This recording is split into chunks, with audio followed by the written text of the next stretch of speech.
Hello everyone, my name is Lucas and today I'll be showing you how to use the Vertex Visualizer. So you're going to need a few different software tools to use the visualizer. You'll need Unity, this version, you'll need Matlab, you'll need Git Bash, you'll also need the Vertex Simulator, which actually runs the brain simulation, which then, using the data that the Vertex Simulator produces, will feed that into the Vertex Visualizer, and then you'll be able to visualize your model. All right, and then here are the download links for where to get these different programs. And I'm already going to assume that you have Unity installed along with Matlab as well as Git Bash. You could use a different program to deal with your Git files, but I prefer using Git Bash. So another thing that would be good to do is just create an empty folder. Here I have a folder called demo, and within this folder just have 4 more subfolders. Here I have Vertex, Vertex JSON, Vertex output, and the visualizer. In Vertex, this is where the Vertex simulator will live, and then I'll keep the Vertex visualizer in here. So just to kind of take you through how to get those files in case you're not familiar with using Git, is just open up Git Bash and then cd into that directory. So I have cdemo. There we go. I see my 4 different folders, and then we'll go into Vertex here. And let's clone it. So we're just going to need to copy that, type in git clone, and that link. There we go.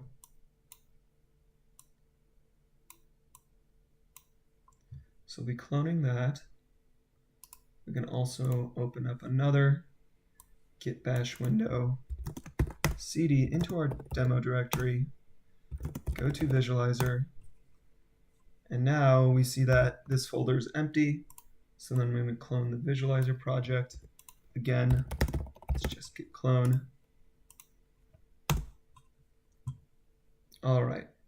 So just to give a little bit of background on this Vertex Visualizer, this is going to be a Unity project. We're going to open it up, and it's going to read in all these different JSON files. In order to produce these JSON files, we first have to open up Matlab, run the simulation, run a few scripts to generate the JSON, and we should be good to go. Okay, so now that we have those 2 projects downloaded, let's open up our Vertex folder. You see that the Vertex Simulator project is in here. Scroll down to Vertex Lucas, and then just open up this main file. Now if you have Matlab installed, this should just open up at Matlab by default. There we go. All right, and now to make sure that the simulation runs correctly, don't forget to include this whole Vertex Git folder in your path. So you can just do that by going back a few directories and then adding everything to your path. There we go. All right, so just to give a little bit of explanation, the initial output files that you're going to have from your Vertex simulation will have this suffix. So here I'm just putting them in my demo folder in the Vertex output folder with the suffix file. I'm using the random seed of just 50. You can see I commented my previous random seeds here where I used 4 different ones just for simplicity's sakes. I'm just using 1 random seed.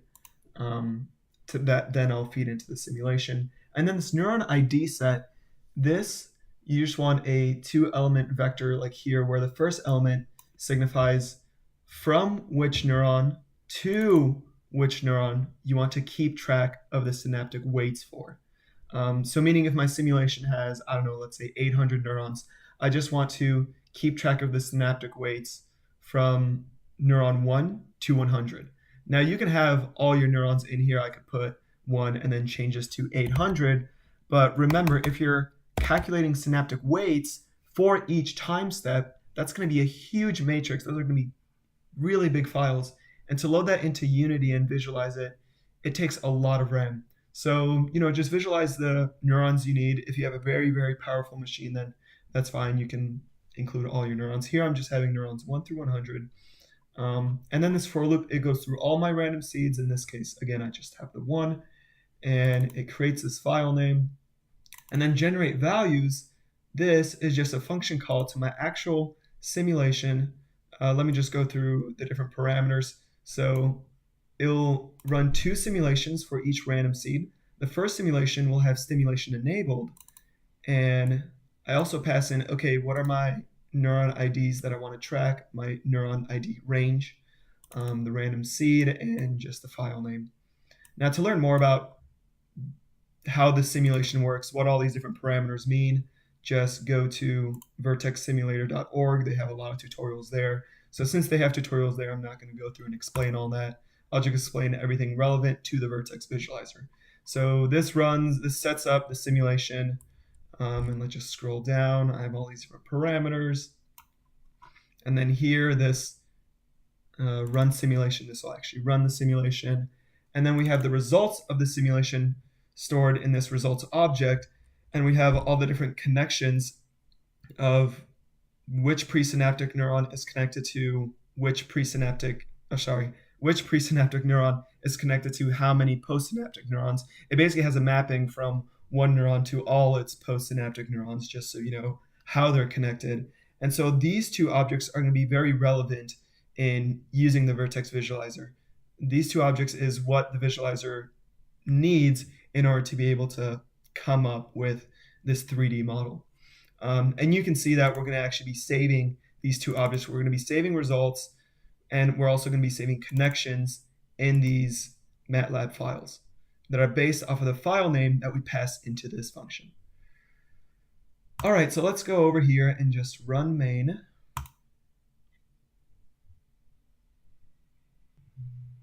All right, once your simulation's finished, let's check if the files actually output to the correct folder here. So again, we specified C demo vertex output file. And so if we look at vertex output, there we have it. We have our 4 files. So these bottom 2 files, they correspond to our simulation that we had with electrical stimulation. And then these 2 is for the simulation without stimulation.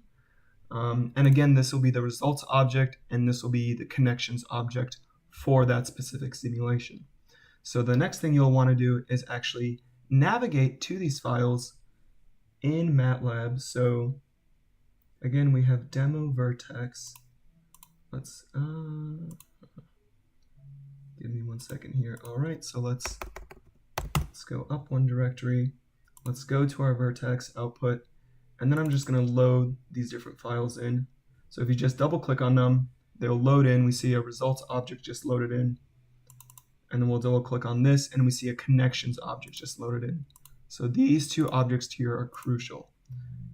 So once you have these 2 objects loaded in for your simulation, you're then going to want to open up this generate vertex visualizer folder. This file is in the same directory as this main.m. And with this, I just have this function. So let's copy this function, paste it down here, and let's just provide the different parameters. So this will actually generate the JSON files that the visualizer will be able to read in and recreate these models with. So generate vertex visualizer folder. Let's specify the path name. So let's go to our vertex JSON folder here. I'm just going to paste that in here. And then this is pretty important. In your vertex JSON folder, you're going to want to create an extra folder for each simulation that you have. So again, I had 2 simulations run, so I'm just going to create a folder called sim1 and create another folder called sim2. So for each of these folders, you're going to want to have the relevant results and connections object loaded into Matlab. So once you have that, for our first simulation, again, these folders, it doesn't matter what you name them, as long as they're different. I'll specify this first folder here. I'll also specify the next parameter, which is just my results variable.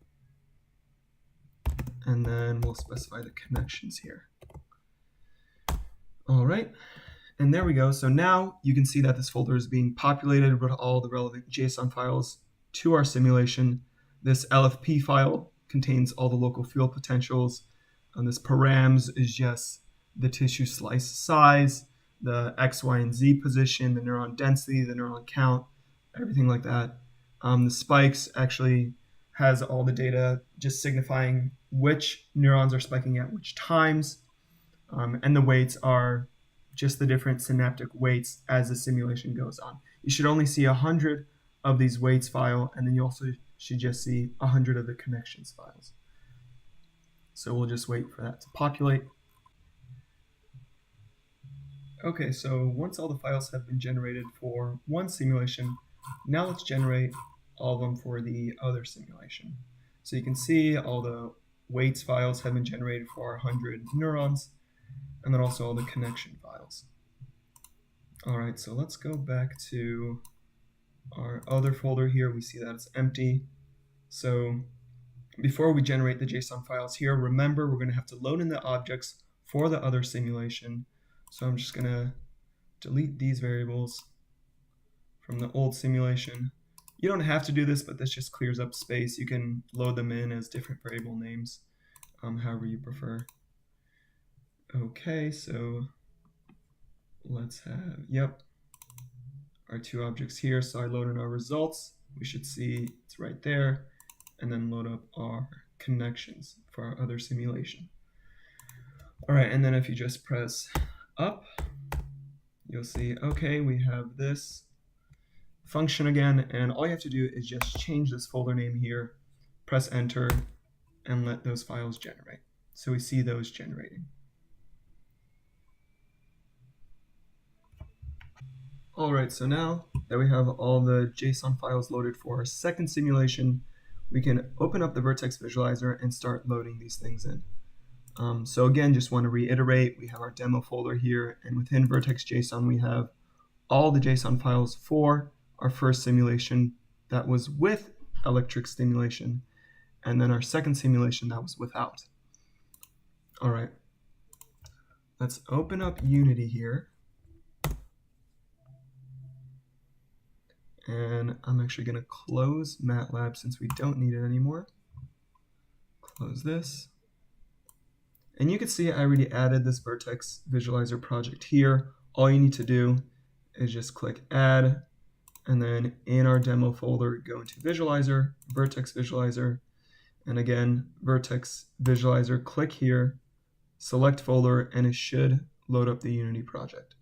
So let's just open that up. And again, the Unity project version will be 2018.2.x.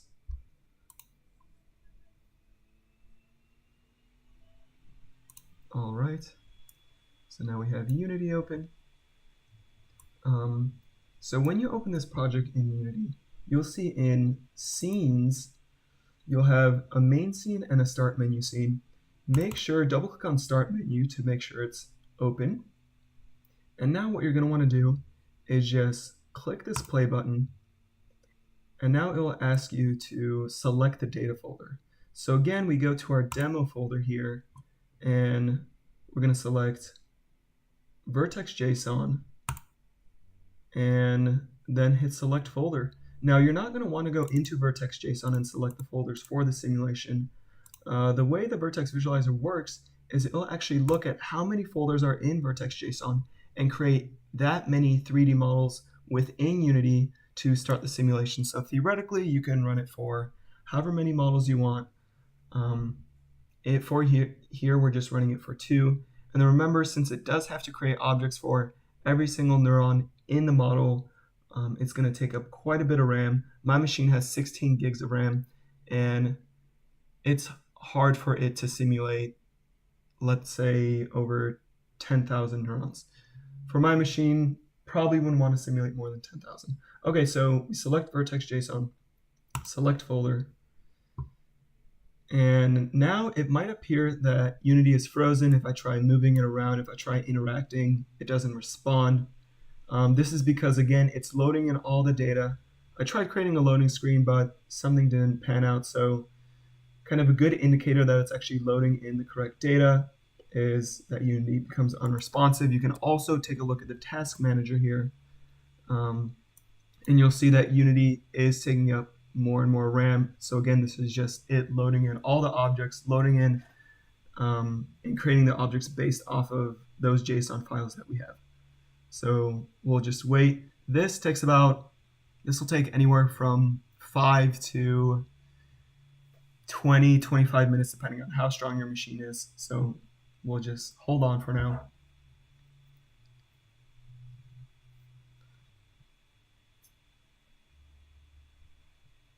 Okay, so once you've seen that Unity has updated, you should see we have our scene view here and our game view here. So I'm just going to pause the simulation real quick.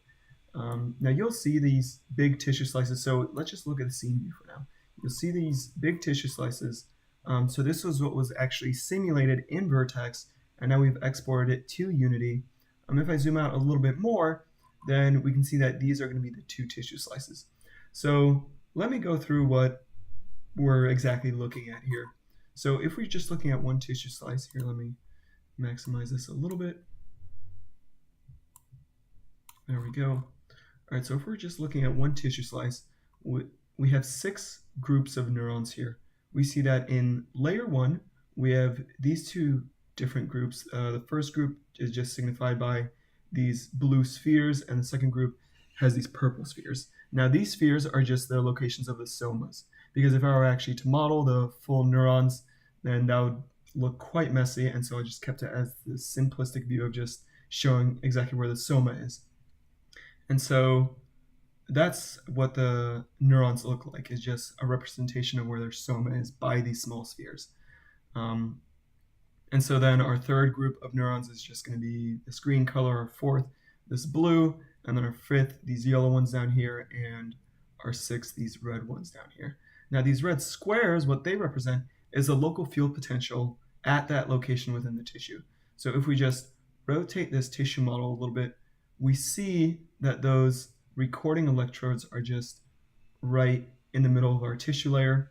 And if we unpause the simulation, then you should be able to see these red squares getting bigger and smaller. See, as you can see, the flashes of these different neurons just indicating that they're spiking at that time, especially around a certain area. Let's say around this recording electrode, we'll make it go bigger, and then as the spiking subsides, it'll get smaller. So now one more thing I wanted to take a note of. So this is the game view. Since this is just a mini project that I created, I just focused and took advantage of this scene viewer here and being able to explore around and look at the model however you want, being able to resume and pause it. I haven't really came out with a published version or anything. One important thing to take note of is if we look at the hierarchy here, we can see all these different connections and all these different objects being created. So again, all the connections we're initially seeing is from presynaptic neuron with ID 1. So what that means is this neuron right here, where you see all these connections coming out of it, it might be a little bit hard to see. We're looking at all the connections coming out of this neuron, and these connections that have this blue color, all they're signifying is that there's either 2 or less different synaptic weight values for the whole simulation. Meaning, let's say for our simulation is 2,500 milliseconds, then through that whole simulation, these synaptic weight values only have 2 or less distinct values. So for example, like this synaptic connection going from 1 to, I don't know, let's say 400 down here, we see a blue connection. So it could have, at the beginning of the simulation, maybe has a value 1.6, and at the end has 1.7. So since it just has 2 values, I don't really do any kind of color changing for that connection. I just leave it as this light blue color. And now, so these other colors, what do they exactly represent? You can see some connections are this darker, more black color, this dark gray color. And then these more transparent, lighter connections are basically this color. So these more transparent connections, they signify a weaker synaptic strength for that connection. And then these darker, more opaque cylinders signify a stronger, larger synaptic weight strength. And so let's zoom out as the simulation runs. If you look closely, you can see some of these connections changing color to be darker. Oh, there we go. We just saw a few change right there. And then if you click on your game view here, and now use the right and left arrow keys, we can actually switch between which presynaptic neuron we're looking at.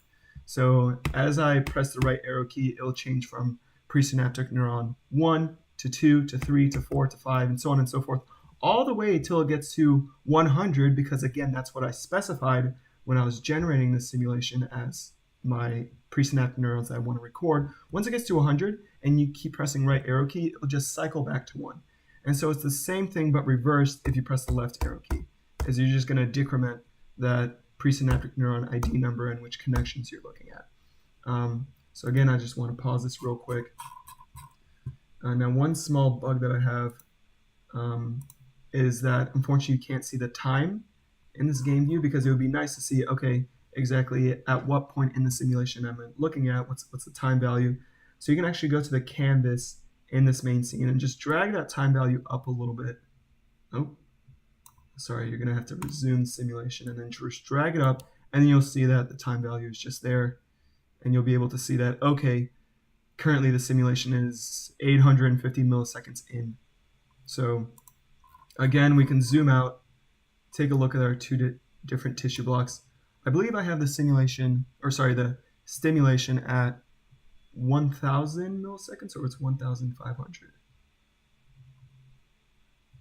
Here, a nice way of comparing these two blocks is just going on the ZX plane like this, and then just kind of zooming out a little bit. And again, using the right and left arrow keys, you could change which presynaptic neuron you're looking at.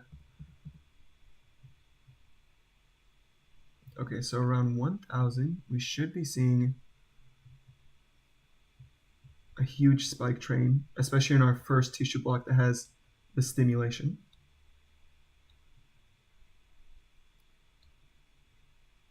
All right.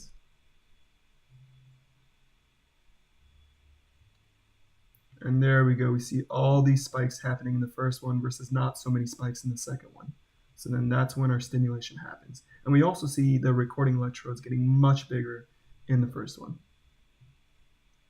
All right, so this will just keep running until the simulation ends. So this will run until 2,500 milliseconds. And yeah, that's how you're going to be able to view your simulation. Right now, there isn't any user interactivity. The only one is using the right and left arrow keys to switch between which presynaptic neurons that you're looking at.